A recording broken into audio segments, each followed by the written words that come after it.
낭독 모녀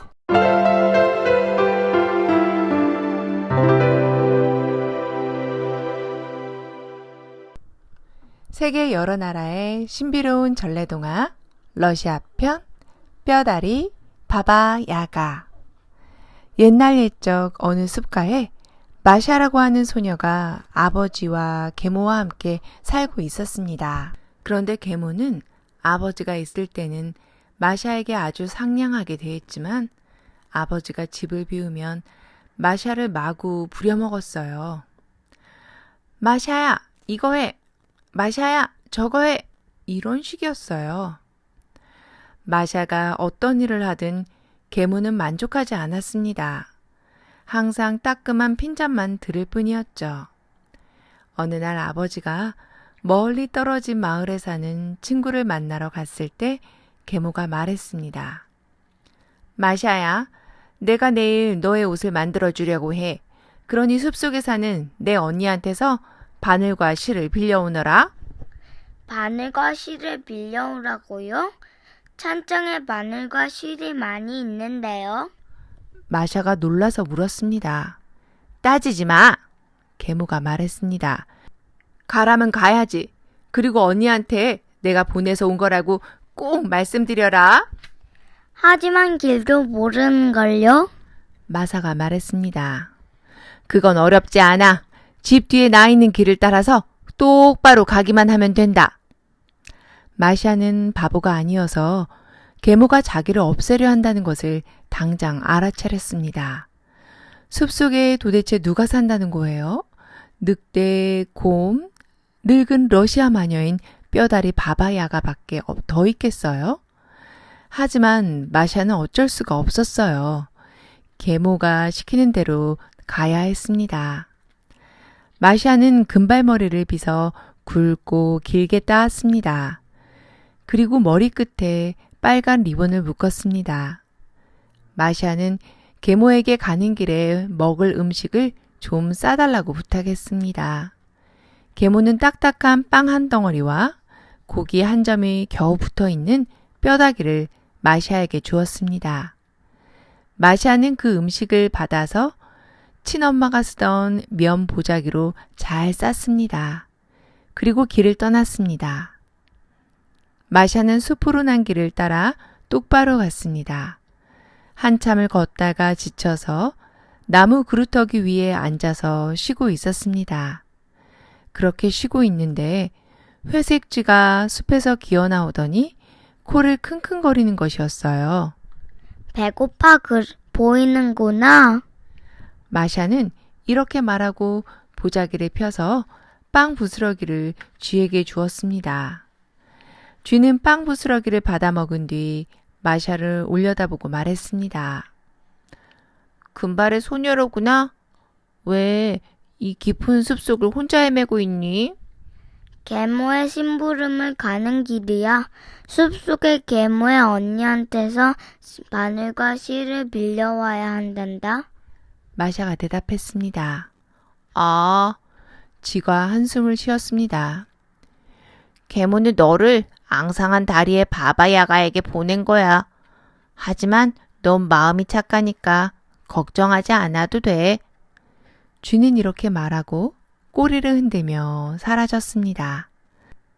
마샤는 뼈다귀와 남은 빵을 다시 보자기에 싸고 가던 길을 계속 갔습니다. 얼마 후 마샤는 자작나무가 아주 빽빽이 자라나 있는 곳에 이르렀습니다. 그곳을 지나 조금 더 걸어가니 숲속에 공터가 나왔습니다. 그 가운데에는 두 개의 커다란 닭다리 위에 얹혀진 오두막집이 있었습니다. 창문은 요란하게 번쩍거렸고 집은 빙글빙글 돌고 있었어요. 마샤는 몸을 꼿꼿이 세우고 이렇게 말했습니다. 작은 집아, 등은 숲 쪽으로, 얼굴은 내 쪽으로. 그러자 집이 멈추어 섰습니다. 공터 주위에는 뾰족뾰족한 울타리가 쳐 있었고 그 가운데 높은 문이 있었습니다. 마샤가 그 문을 열자 끼익 하는 소리가 났습니다. 마샤는 문을 지나면서 말했습니다. 문아, 경첩에 기름을 좀 쳐야 되겠어. 마샤가 집으로 다가가자 아주 깡마른 개 한 마리가 튀어나오더니 사납게 짖기 시작했습니다. 너 배고파 보이는구나. 마샤는 이렇게 말하면서 보자기를 열어 뼈다귀를 꺼내 주었습니다. 그러자 개는 더 이상 짖지 않고 뼈다귀에 달려들었습니다. 마샤는 이제 닭다리 위에 있는 집으로 들어갔습니다. 집 안에는 바바야가가 배를 짜고 있었습니다. 배틀이 철커덕 철커덕하고 돌아갑니다. 세상에, 바바야가는 엄청나게 큰 마녀였어요. 입속에는 새로 된 이가 하나 가득이고 다리는 길고 뼈다귀처럼 앙상했습니다. 너는 누구냐? 바바야가는 무섭게 호통쳤습니다. 누가 널 보냈지? 제 이름은 마샤예요. 저의 계모, 그러니까 당신의 동생이 보내서 왔어요. 바늘과 실을 빌려오라고요.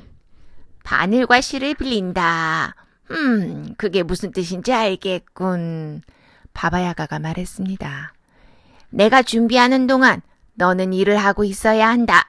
내가 목욕탕에서 목욕을 하는 동안 그저 배를 짜고 있으면 돼. 목욕이 끝나면 저녁 먹을 시간이다. 마샤는 배를 짜기 시작했습니다. 철커덕 철커덕. 잠시 후 말라빠진 검은 고양이가 집으로 기어들어왔습니다. 너 배고픈 모양이구나. 마샤는 보자기에서 딱딱한 빵을 꺼내 고양이에게 주었습니다. 여기는 있을 만한 곳이 못 돼. 바바야가가 돌아와 쇠이빨로 너를 먹어버리기 전에 어서 도망가.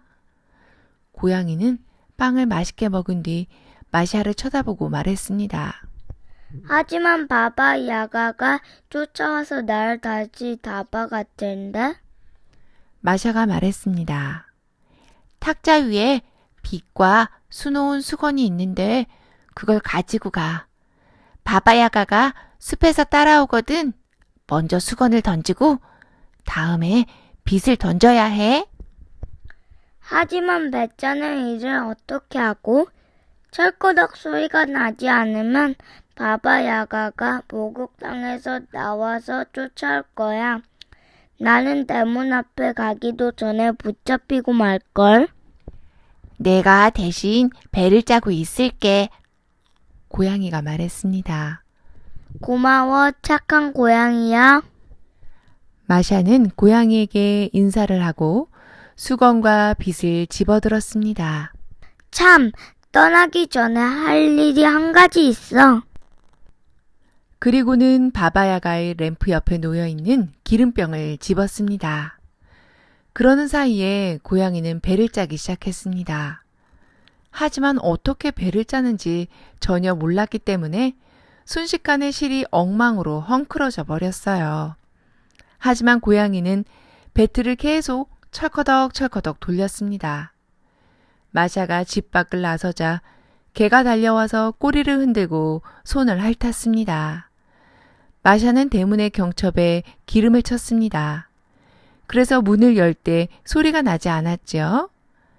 그런데 자작나무 숲에 이르자 나무들이 가지를 뻗어 마샤를 붙잡고 놓아주지 않는 것이었어요.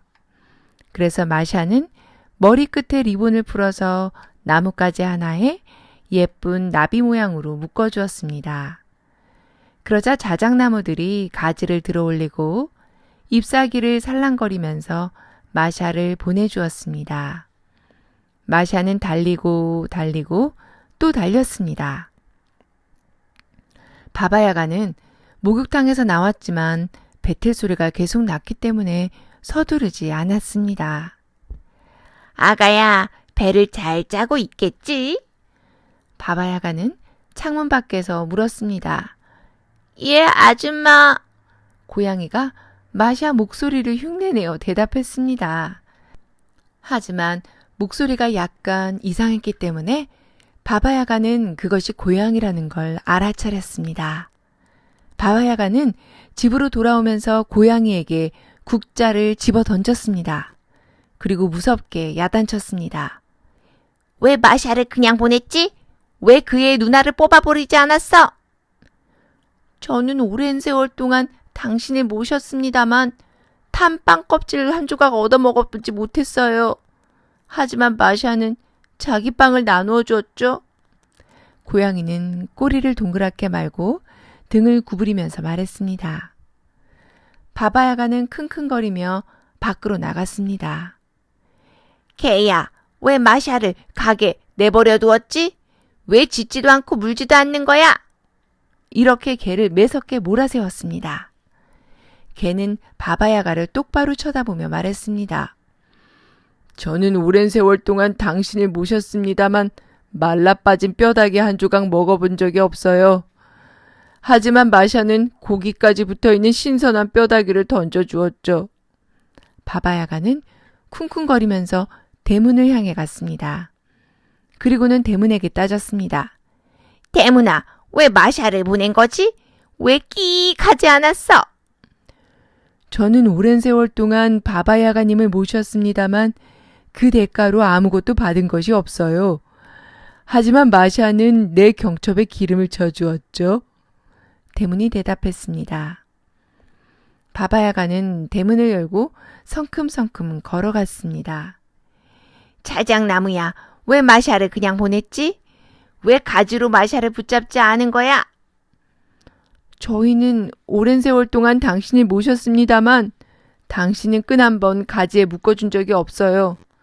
하지만 마샤는 자기 리본을 풀어서 가지에 메어줬죠. 자작나무들이 대답했습니다. 바바야가는 이제 돌절구를 타고 절구공이로 밀면서 숲을 가로질러 앞으로 나아갔습니다. 마샤는 마녀가 쫓아오는 소리를 듣고 돌아보았습니다. 그리고 바바야가를 향해 수건을 던졌습니다. 그러자 물이 철철 넘쳐 흐르는 큰 강이 생겼습니다. 돌절구는 강을 건너기에는 너무 무거웠으므로 바바야가는 일단 발길을 돌렸습니다. 그리고 솥대를 데리고 강가로 와서 물이 다 마를 때까지 마시게 했어요. 물이 다 마르자 바바야가는 마샤를 다시 쫓아갔습니다. 마샤는 바바야가가 오는 소리를 듣고 빗을 뒤로 던졌습니다. 그러자 키 큰 나무들이 수백, 수천 그루 빽빽하게 자라났습니다. 파리 한 마리 빠져나가기 어려울 정도로 빽빽한 숲이 되었습니다. 바바야가는 쇠이빨을 날카롭게 갈아서 나무 한 그루를 베어 넘어뜨리고 다시 이빨을 갈아서 또 한 그루를 베어 넘어뜨리고 이렇게 갈고 베고 넘어뜨리기를 계속했습니다. 하지만 숲이 너무 울창했기 때문에 도저히 뚫고 나갈 수가 없었어요. 결국 바바야가는 분을 이기지 못하고 소리를 지르며 집으로 돌아갔습니다. 마샤는 어떻게 되었냐고요? 마샤는 계속 달려갔습니다. 마샤가 숲을 겨우 빠져나왔을 때는 날이 이미 어두워져 있었습니다. 집에는 불이 켜 있었고 아버지가 나와서 마샤를 찾고 있었습니다. 어디가 있었니? 무슨 일이 있었어? 너를 찾으려고 얼마나 헤맸는지 몰라. 마샤를 보자 아버지는 소리쳐 물었습니다. 계모가 숲속에 사는 언니한테서 바늘과 실을 빌려오라고 했어요. 그런데 그 언니는 뼈다리 바바야가였어요. 그 무서운 마녀 말이에요. 탈출한 것은 쉽지 않았지만 친구들이 도와줘서 이렇게 돌아왔어요. 아버지는 이 얘기를 듣고 화가 나서 집으로 들어갔습니다. 그러나 계모는 이미 어두령과 사라지고 없었습니다. 계모는 마샤가 온 것을 보았고 마샤가 한 얘기도 다 들었던 거예요. 그래서 자기 정체가 탄로날 것을 알고 숲으로 도망쳐 버렸습니다. 그런데 계모가 언니인 뼈다리 바바야가의 집에 무사히 도착했는지 아니면 늑대나 곰에게 잡아먹혔는지는 아무도 모른답니다. 어쨌든 마샤와 아버지는 다시는 괴물을 보지 못했습니다.